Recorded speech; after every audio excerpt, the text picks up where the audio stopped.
বিরুদ্ধে শুধু ষড়যন্ত্র করতে জানে, যুদ্ধ করতে জানে না।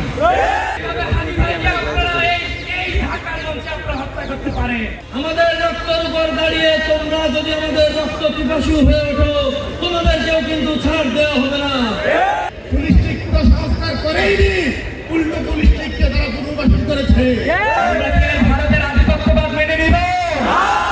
আমরা কি তাদের দাদাগিরি মেনে নিব?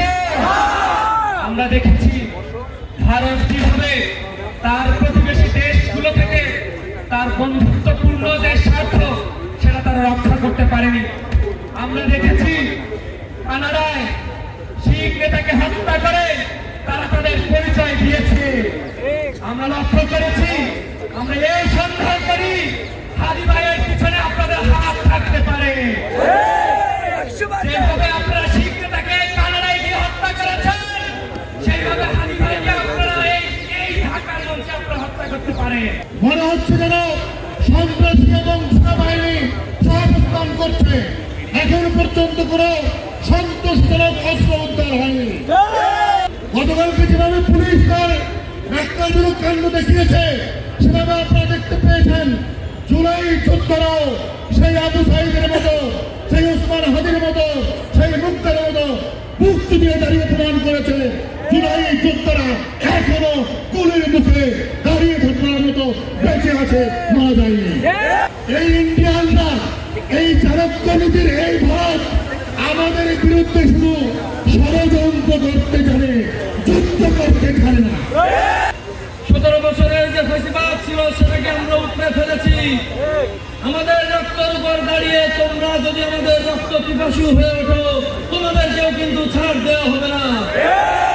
এই জুলাইয়ের অন্যতম প্রতীক আমাদের ওসমান হাদি ভাইয়ের বিচার চাওয়ার জন্য গতকাল ইনকিলাব মঞ্চের যে অনুষ্ঠান ছিল সেখানে পুলিশ অত্যন্ত ন্যাক্কারজনকভাবে হামলা করেছে।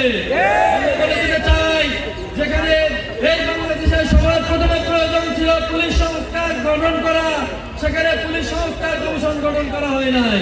এটার মূল কাহিনী আমরা বুঝি। তারা চায় তাদের যে পেটুয়া বাহিনী, ছাত্রলীগ বাহিনীকে পুলিশে ঢুকিয়ে দেওয়া হয়েছিল, তাদেরকে তারা আবারও বাংলাদেশের পুলিশের মাধ্যমে রিলেভেন্ট করতে চায়। তাদেরকে স্পষ্টভাবে বলে দিতে চাই, ছাত্র জনতার বুকে এক ফোঁটা রক্ত থাকতে তাদের এই পরিকল্পনা আমরা বাস্তবায়ন করতে দেব না ইনশাআল্লাহ। আমরা দেখেছি কিছু কিছু ছাত্র সংগঠনের পক্ষ থেকে গতকাল যুবাকে নিয়ে বিবৃতির যে পোস্টগুলো দেওয়া হয়েছে, লজ্জাজনক বাংলাদেশের রাজনীতির ইতিহাসে এরকম পোস্ট দিচ্ছেন। আমরা আপনাদেরকে চিনি, আপনি ওসমান হাদির লাশ দিতে বলেছেন, আপনার পরিচয় গণমাধ্যম প্রকাশ করেছে। আমরা সেই সংগঠনের নাম নিতে চাই না, আমাদের লজ্জা হয়। আমরা জুলাই পরবর্তীতে বলেছি এই প্রশাসনের বাহিনীকে সংস্কার করতে হবে, এই প্রশাসন থেকে পুলিশ থেকে ছাড়াই করতে হবে।